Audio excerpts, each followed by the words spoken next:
नमस्कार, मैं हूं विशाल शर्मा और आप देख रहे हैं मनी सेंट्रल। ये एक ऐसा शो है जहां हम गवर्नमेंट पॉलिसी से लेकर इकोनॉमी, शेयर बाजार और पर्सनल फाइनेंस यानी आपकी जेब से जुड़े मसलों पर बात करते हैं। इन मसलों को आसान भाषा में विस्तार से समझाने के लिए हमारे साथ मौजूद हैं हमारे सहयोगी और वरिष्ठ आर्थिक पत्रकार प्रवीण शर्मा सर, आपका मनी सेंट्रल में बहुत स्वागत है। धन्यवाद विशाल। टेलीकॉम कंपनियां एक बार फिर से मोबाइल प्लान की दरें बढ़ाना चाहती हैं। घरेलू और ग्लोबल ब्रोकरेज हाउस की रिपोर्ट के मुताबिक इस साल के आखिर तक मोबाइल प्लान्स की दरें तकरीबन 10 से 20% तक महंगी हो सकती हैं। प्लान महंगे करने के पीछे की वजह क्या है, जानने और समझने की कोशिश करेंगे। इसके अलावा आज बात होगी अमेरिकी इकोनॉमी की। अमेरिकी इकोनॉमी के दिन अच्छे नहीं चल रहे। एक एक करके रेटिंग एजेंसियों ने अपनी रेटिंग में कटौती करना शुरू कर दिया है। अब रेटिंग एजेंसी मूडीज ने अमेरिका क्रेडिट रेटिंग में एक लेवल की कटौती कर दी।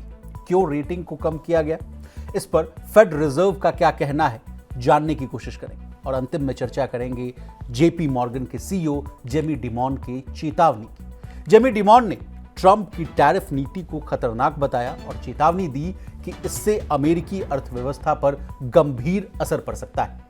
इसके अलावा उन्होंने शेयर बाजार में भारी गिरावट की संभावना जताई। क्या है डिमॉन की चेतावनी, आसान भाषा में समझेंगे। चलिए फटाफट करते हैं मनी सेंट्रल की शुरुआत।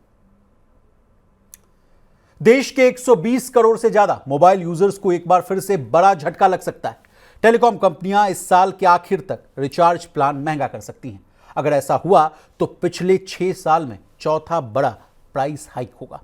जेफरीज की रिपोर्ट के बाद मोतीलाल ओसवाल और गोल्डमैन सैक्स ने भी रिपोर्ट पेश की। तमाम रिपोर्ट्स ये कह रही हैं कि दिसंबर में मोबाइल किराया बढ़ सकता है। प्रवीण सर, इन रिपोर्ट्स में क्या बातें सामने आ रही, क्या कारण बताए जा रहे हैं? सर, पिछले साल जुलाई में टेलीकॉम कंपनियों ने अपने मोबाइल प्लान की जो दरें हैं उनमें 25% तक की बढ़ोतरी की थी। अब फिर से हाइक चलाया जा रहा है। नहीं, देखिए, अभी इससे ठीक पहले कुछ वक्त पहले जेफरीज की एक रिपोर्ट आई थी जिसमें यह कहा गया था कि इस फिस्कल की दूसरी छमाही में फिर से मोबाइल किराए या मोबाइल रिचार्ज महंगा हो सकता है। सर, अब 2 और बड़ी रिपोर्ट्स ऐसी आई हैं जो इस बात की तरफ इशारा कर रही हैं और बड़े पुख्ता तौर पर इस बात के फैक्टर बता रहे हैं कि आखिर क्यों और कैसे मोबाइल किराए महंगे होने वाले हैं। मोतीलाल ओसवाल की और गोल्डमैन सैक्स की 2 रिपोर्ट्स आई हैं जिसमें ये कहा गया है कि कंपनियों के जो टेलीकॉम कंपनियां, खासतौर पर जियो और एयरटेल जी, इनके रेवेन्यू और ऑपरेटिंग जो इनकम है ऑपरेटिंग उसमें बड़ी तेज इजाफा होने की उम्मीद है। अगले 2-3 साल मोबाइल कंपनियों के लिए बड़े खास रहने वाले, अहम रहने वाले हैं। मोतीलाल ओसवाल की रिपोर्ट में कहा गया है कि जियो का जो रेवेन्यू है वो तकरीबन 15% बढ़ेगा। इसका ऑपरेटिंग इनकम जो है वो 21% के CAGR से इसमें बढ़ोतरी होगी 2025 से 2028 के बीच जी। ऐसी रिपोर्ट गोल्डमैन सैक्स की है जिसमें यह कहा गया है कि एयरटेल का जो रेवेन्यू है वो 15% के आसपास और ऑपरेटिंग इनकम 21% के आसपास से CAGR की रफ्तार से बढ़ने वाली है जी। अब ये इनका कहना है कि ब्रॉडबैंड की जो सर्विसेज हैं उसमें तेज विस्तार होगा और जो जेफरीज की रिपोर्ट जिसमें कहा गया था कि जो पिछला रेट हाइक था जी, उसके जरिए जो एक कस्टमर्स में एक जो हमने चर्निंग देखी सब्सक्राइबर्स में, अब वो उसमें ठहराव आता हुआ दिखाई दे रहा है और अब एक स्टीडी ग्रोथ दिखाई दे रही है।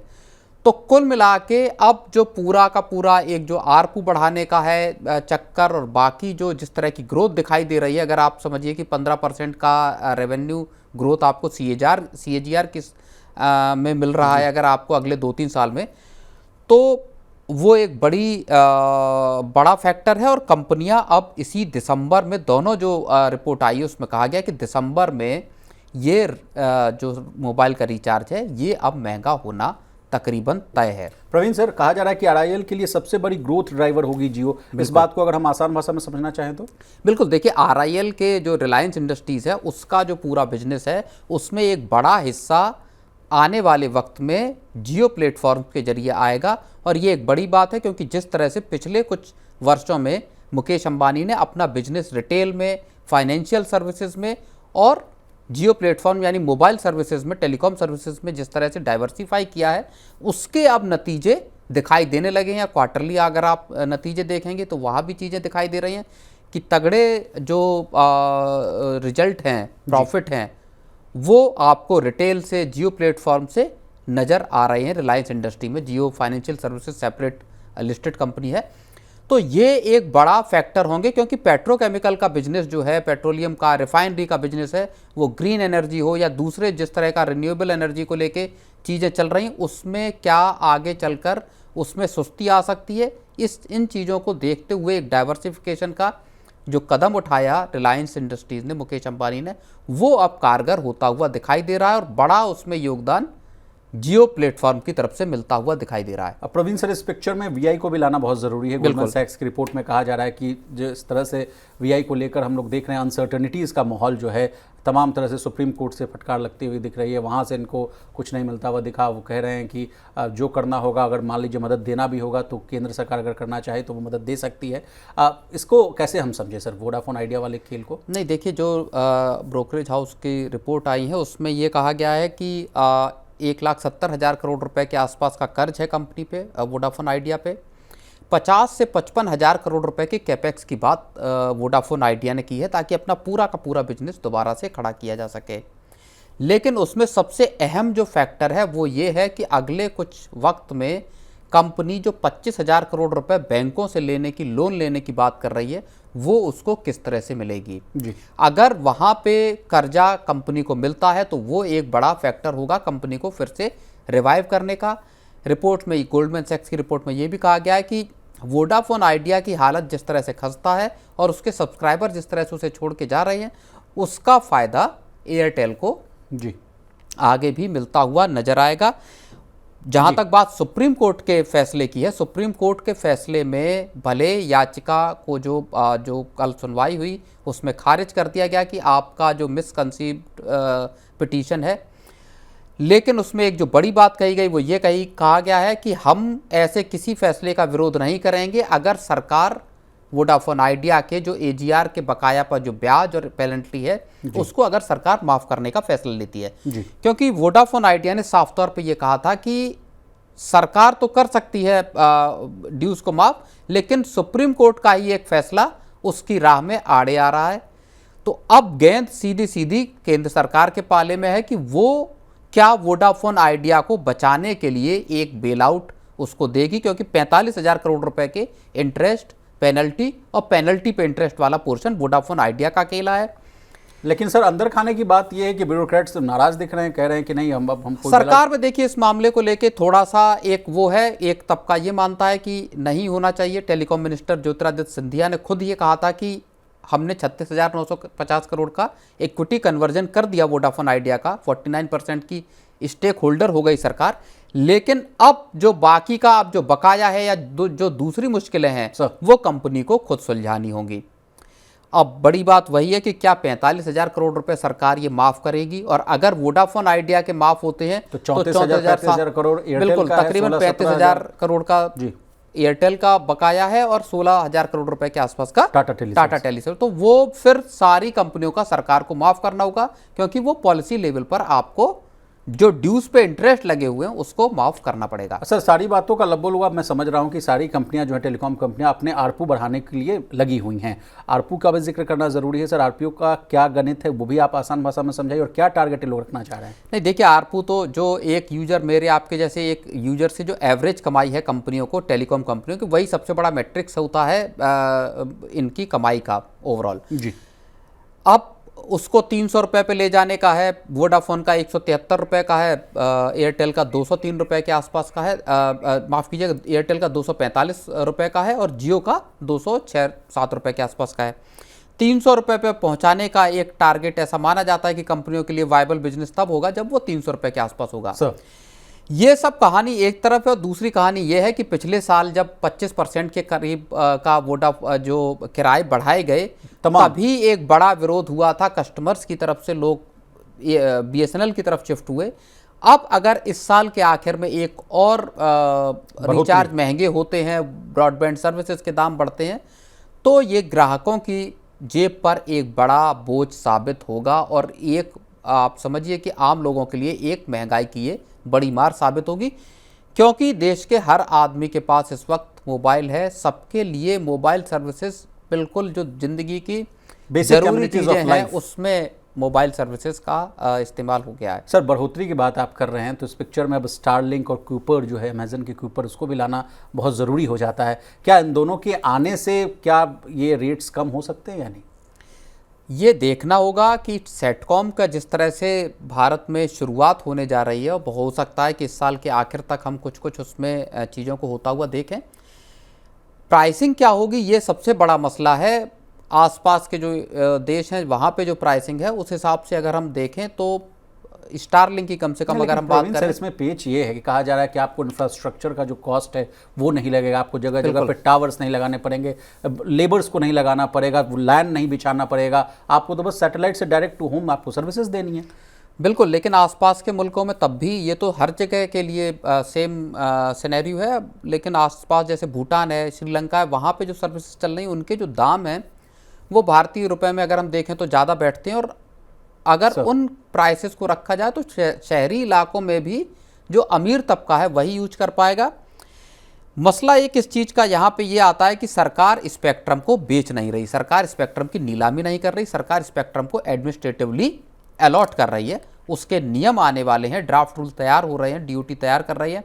माना ये जा रहा है कि 500 रुपये का पर यूजर चार्ज लिया जाएगा सालाना आधार पे शहरी इलाकों में, ग्रामीण इलाकों में ये फ्री होगा जी। और 4% का AGR लेने की बात है। अब अगर सरकार नीलाम नहीं कर रही स्पेक्ट्रम को तो क्या वो जो फायदा है जो कंपनियों को होगा, 5 साल के लिए स्पेक्ट्रम मिलेगा, उसके बाद रिव्यू करने की बात आ रही, तो क्या उस फायदे को ये कंपनियां आम यूजर्स को दे सकती हैं, ये देखने वाली बात होगी। चलिए सर आगे बढ़ते हैं और बात करते हैं यूएस इकॉनमी की। अमेरिकी इकॉनमी के दिन अच्छे नहीं चल रहे। इतिहास में पहली बार ऐसा हुआ है कि दुनिया की सबसे बड़ी अर्थव्यवस्था यानी अमेरिका को तीनों प्रमुख रेटिंग एजेंसियों से टॉप टियर क्रेडिट रेटिंग नहीं मिली। पहले फिच, फिर S&P और उसके बाद अब मूडीज ने भी क्रेडिट रेटिंग घटा दी है। मूडीज ने अमेरिका की क्रेडिट रेटिंग को AAA से घटाकर AA1 कर दिया है। इसके डाउनग्रेड के तुरंत बाद अमेरिकी बॉन्ड यील्ड और सोने की कीमतों पर असर देखने को मिला।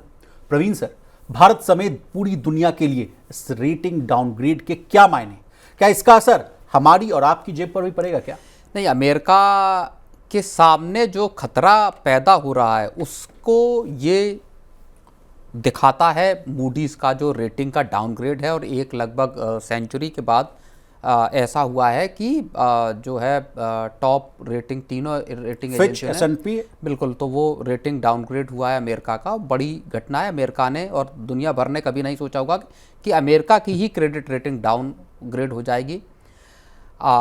उसको लेके जो मूडीज के एनालिस्ट हैं उनकी भी आलोचना की गई कि जो है क्या राजनीतिक नहीं सर, मार्क जैंडी जो हैं मूडीज के इकोनॉमिस्ट जो हैं, हाँ। उनको लेकर व्हाइट हाउस की तरफ से टिप्पणी की गई कि ये तो ट्रंप साहब के राजनीतिक घोर विरोधी हैं। तो ये लेकिन वो जेरोम पावेल को भी ये बोलते रहते हैं सर कि ये तो पहले वाले जो टर्म के थे राष्ट्रपति उनकी मदद करते हैं, हमारे समय में रेट कट नहीं करते हैं। बिल्कुल, तो अब अमेरिका उस तरह के रिएक्शन कर रहा है, चाहे वो जेरोम पावेल हों जो कि रेट कट अगर नहीं करते तो उन पे उंगली उठाई जाती है, या अगर मूडीज़ ने रेट कट कह रहा हूँ, अगर क्रेडिट रेटिंग डाउनग्रेड की है तो उस पर भी सवाल उठाए जा रहे हैं नए अमेरिकी प्रशासन के द्वारा, ट्रंप एडमिनिस्ट्रेशन के द्वारा। समस्या इस बात की है कि जिस तरह से अमेरिका में फिस्कल डेफिसिट बढ़ रहा है, जिस तरह से अमेरिका पे कर्ज बढ़ रहा है और क्या अमेरिका उसको चुकाने की हैसियत में है, प्लस उसमें टैरिफ को अगर आप और एंटर कर लीजिए तो अमेरिकी इकॉनमी अब एक मुश्किल भंवर में फंसती हुई दिखाई दे रही है। और पहले जी एनालिस्ट और जो इकोनॉमिस्ट हैं वो इस बात को कह रहे थे, अब जो रेटिंग एजेंसियां हैं वो अब आकर अपनी वास्तविक धरातल पर आकर अब बताने लगे हैं कि आपकी इकॉनमी की हालत किस तरह की हो गई है। पहले भारत और दूसरे देशों की रेटिंग जो है वो घटती और बढ़ती रहती थी और उसको लेके तमाम चीज़ें आती थी कि इकॉनमी में हालत ख़राब है तो आपकी क्रेडिट रेटिंग डाउनग्रेड हो गई। अमेरिका की क्रेडिट रेटिंग डाउनग्रेड हुई है तो वो दुनिया भर, एकदम पूरी दुनिया ही उसको लेके हैरत में है और अमेरिकी राष्ट्रपति और उनका पूरा प्रशासन तो इसको लेके वाकई चिंतित है। और ये अमेरिकी इकॉनमी में जो जिस तरह की मुश्किलें पैदा होने वाली हैं या होने की शुरुआत हो गई है उसकी तरफ ये बड़ा इशारा कर रहे हैं। मूडीज़ का रेटिंग को डाउनग्रेड करना वाकई अमेरिकी इकोनॉमी के लिए एक बड़ी सर फिक्र मेरे की पास बात एक है। दो आंकड़े हैं, उनको भी मैं आपसे आसान भाषा में समझना चाहूँगा।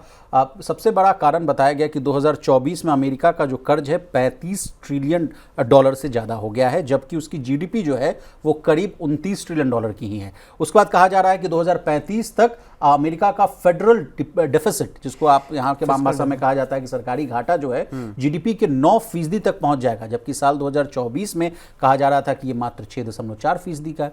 अब सर प्री जो टैरिफ लगाया गया उस समय के फेज को मैं आपको याद दिलाना चाह रहा हूं। उस समय भी कहा जा रहा था कि ये कदम मत लीजिए, क्योंकि इससे जितना फायदा आपको होने की उम्मीद जताई जा रही है या लोग आपको बता रहे हैं, आपके जो थिंक टैंकर्स बता रहे हैं, उससे ज़्यादा आपको नुकसान होगा। वो लगातार देखने को मिल रहा है, चाहे रॉबर्ट कियोसाकी साहब को देखिए जो रिच डैड पुअर डैड के लेखक हैं, वो भी कहते हुए दिख रहे हैं, या तमाम तरह के हालांकि अब आज हम लोग चर्चा भी करेंगे सर, जेम डिमॉन साहब का, जेपी मॉर्गन साहब का भी, उन्होंने भी कहा कि भाई बद से बदतर स्थिति होती जा रही है। तो कैसे देखा जाए सर, ये आंकड़े बता रहे हैं। बिल्कुल, देखिए अब जो आप फिस्कल डेफिसिट की अमेरिका की फेडरल डेफिसिट की जिसकी बात कर रहे हैं, जिसकी ये कह रहे हैं कि ये 9% पे पहुंचने की आशंका है। अब आप इसकी तुलना इस तरह से कर लीजिए कि भारत पिछले कई साल से अपने फिस्कल डेफिसिट को कम करके 6% के आसपास था भारत का फिस्कल डेफिसिट, वहां से घटा के 4.5% के लेवल पे इसी साल मौजूदा फिस्कल में लेके आने का सरकार का टारगेट है। 4.5% के फिस्कल डेफिसिट से ठीक डबल है 9% का फिस्कल डेफिसिट।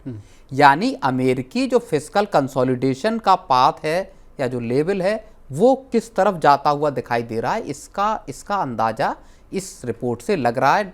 आप समझिए कि 9% का डेफिसिट है, इसका मतलब जितना डेफिसिट है आपको उतना कर्जा मार्केट से बोरो करना पड़ेगा, आपको ज़्यादा डॉलर छापने पड़ेंगे, आपको ज़्यादा बॉन्ड जारी करने पड़ेंगे, तभी अमेरिका अपने खर्चों को पूरा कर पाएगा। जी प्रवीण सर, मेरा अगला सवाल यही होने वाला था कि मान लीजिए अगर किसी देश की रेटिंग को कम किया जाता है तो उसका क्या असर पड़ता है। जैसे मान लीजिए इसका असर क्या पड़ेगा अमेरिका पर। देखिए फेडरल रिजर्व के ही जो अलग अलग इलाकों के प्रेसिडेंट हैं अमेरिका में, वो उनकी तरफ से टिप्पणियां इसको लेके आई हैं कि इन्वेस्टर्स का सेंटिमेंट गड़बड़ा सकता है इसको लेके। जाहिर तौर पर जब क्रेडिट रेटिंग गड़बड़ाती है तो आपके जो बॉन्ड्स के खरीदार हैं वो पैर पीछे खींचते हैं, हाथ पीछे खींचते हैं कि नहीं यहाँ पे इन्वेस्टमेंट करना है या नहीं।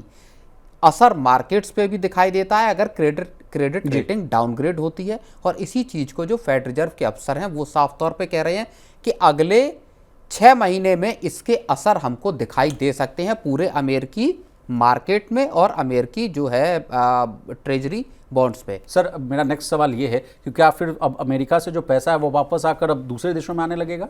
आने लगा है अमेरिका से पैसा। भाई FIIs की अगर आप खरीदारी को भारत में ही कम से कम अगर हम देखेंगे तो 23,000 करोड़ के आसपास है इस महीने का। बिल्कुल, तो वो जो पैसा जो गया था पिछले साल अक्टूबर की शुरुआत से, वो अब फिर से वापस आना शुरू हो गया है। अप्रैल से एक बार फिर से मार्केट्स में पैसा आना शुरू हो गया है और पूरी दुनिया को अब ये लग रहा है कि भारतीय बाजार इस वक्त सबसे महत्वपूर्ण मार्केट साबित हो सकते हैं। और मूडीज की एक बिल्कुल आज की ही एक रिपोर्ट है जिसमें यह कहा गया है कि जो China+1 का जो कॉन्सेप्ट है उसमें जिस टैरिफ की जिस तरह की पॉलिसी आई है उससे भारतीय पोर्ट्स को भी बहुत बड़ा फायदा हो सकता है। कंपनियां जो भारत शिफ्ट होंगी, भारत या इंडोनेशिया शिफ्ट होंगी, तो केवल और केवल जो मैन्युफैक्चरिंग लाइंस नहीं आएंगी बल्कि जो पोर्ट्स हैं उनको भी बहुत बड़ा फायदा इससे होने वाला है। एक और रिपोर्ट आप चर्चा कर रहे थे सर, क्या S&P का कि भले ही चाइना और अमेरिका के बीच जो ट्रेड को लेकर जो है समझौता होता हुआ दिख रहा है,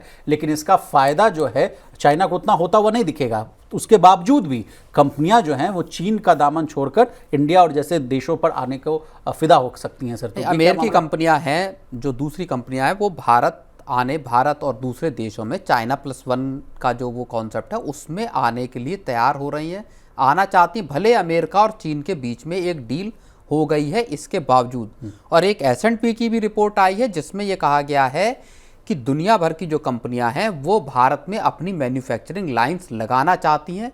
बड़े पैमाने पर भारत का जो मैन्युफैक्चरिंग सेक्टर है उसको बढ़त मिलती हुई दिखाई दे रही है जी। इसमें एक और चीज़ है कि हालांकि आप समझें कि पिछले कुछ वक्त में भले मैन्युफैक्चरिंग सेक्टर में भारत के में ग्रोथ आई है, लेकिन वो उस रफ्तार से बढ़ा नहीं है जिस रफ्तार से उसमें ग्रोथ होनी चाहिए थी। मोबाइल कंपोनेंट हो गए, इलेक्ट्रॉनिक्स हो गए, ऐसे कुछ सेक्टर्स में मैन्युफैक्चरिंग में रफ्तार आई है, लेकिन जो जो लेबर इंटेंसिव सेक्टर्स हैं या जो लोकल वैल्यू एडिशन वाले मैन्युफैक्चरिंग है, वहां पर ग्रोथ हमने देखी नहीं है।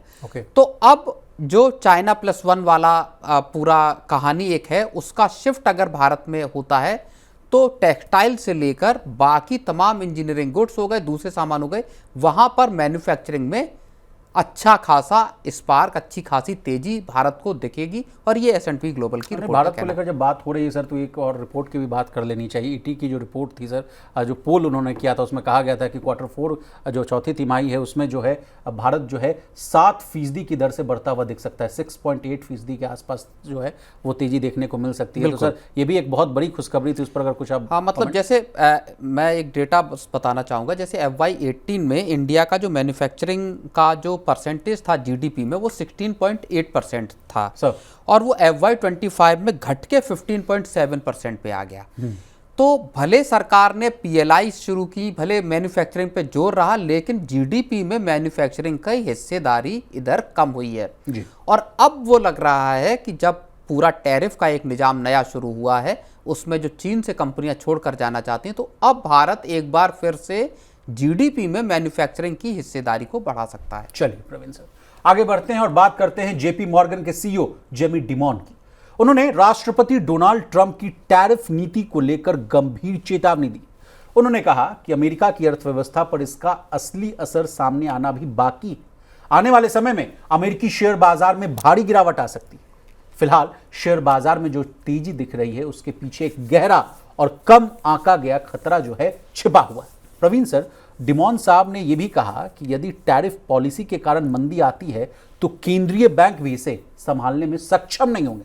उन्होंने कहा, हमारे केंद्रीय बैंक खुद को सर्वशक्तिमान समझते हैं, लेकिन वे सिर्फ शॉर्ट टर्म ब्याज दरें तय करते हैं। इनकी चेतावनी को कैसे देख रहे हैं आप? नहीं, देखिए, जेपी मॉर्गन के जो जेमी डिमॉन है, उन्होंने बड़ी एक वार्निंग दी है यूएस टैरिफ को लेके। इंटरनेशनल जो पूरा एक टेंशन बना हुआ है और जो अमेरिका का जो डेफिसिट है जिसकी बात अभी हम कर रहे थे, ये 2-3 बड़े खतरे ऐसे हैं जो पूरे के पूरे अमेरिका और दुनिया भर पर असर डालने वाले साबित हो सकते हैं।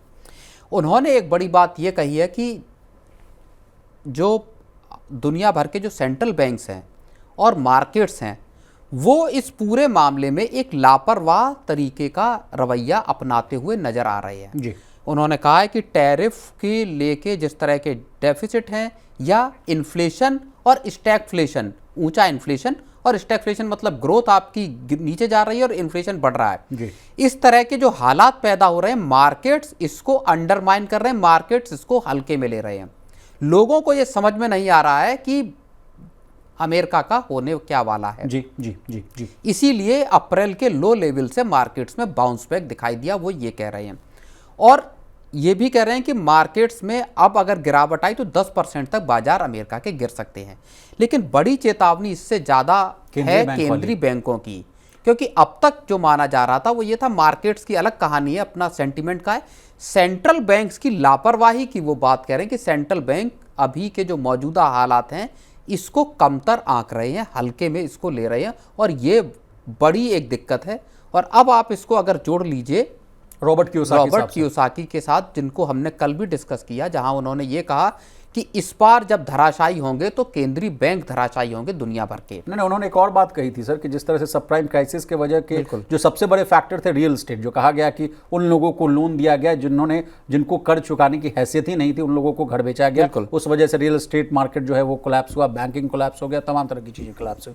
अब कहा जा रहा है कि इस बार का जो फैक्टर होगा स्टूडेंट लोन होगा। 137 करोड़ जो डॉलर है वो स्वाहा होते हुए, 137 लाख करोड़ स्वाहा होते हुए नजर आएंगे। आज भी उन्होंने 4 घंटे पहले ही एक ट्वीट किए सर, और उन्होंने बहुत सारी चेतावनियां दी हैं। इस पर क्या कहना चाहेंगे sir, sudden shift of the real estate to the student loan? नहीं, तो बिल्कुल उन्होंने ये जो बात कही है कि जो सब प्राइम क्राइसिस आई थी तो उस वक्त बैंक कोलैप्स किए थे अमेरिका के बड़े बड़े, मैरिल लिंच हो या लीमन ब्रदर्स हो, ये ऐसे बैंक जो बड़े थे दिग्गज, वो कोलैप्स किए थे। और तब उन बैंकों को बचाया था अमेरिका के सेंट्रल बैंक ने। तब बड़े बड़े bail out package, billions of dollars के बेल आउट पैकेज जारी किए गए थे और उस तरह से इकोनॉमी को और इन बैंकों को बचाने की कोशिश की गई थी। लेकिन इस बार खतरा किस पे है? इस बार खतरा खुद सेंट्रल बैंकों पे है।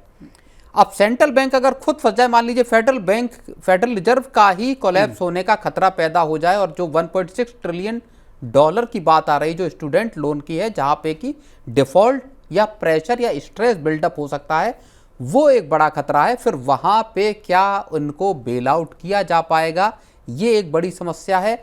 दूसरी समस्या जो पूरा का पूरा अमेरिका पर बढ़ता हुआ जो डेट है जी, जो कर्ज है, जिसको अभी हमने डिस्कस किया है, कर्ज और टैरिफ के चलते पूरा जो ट्रेड को लेकर और इन्फ्लेशन को लेकर जो एक समस्या पैदा हो रही है, क्या अमेरिका के केंद्रीय बैंक, क्योंकि अमेरिका का जो सेंट्रल बैंक है उसने इस साल अब एक ही रेट कट की बात कही है, यानी अमेरिका का केंद्रीय बैंक अब और रेट कट करना नहीं चाहता अमेरिका में। तो क्या अगर क्राइसिस बड़ी होती है, अगर टैरिफ को लेकर चीज़ें नहीं सुलझती, तो क्या अमेरिका के सेंट्रल बैंक्स पर भी आफत आ सकती है?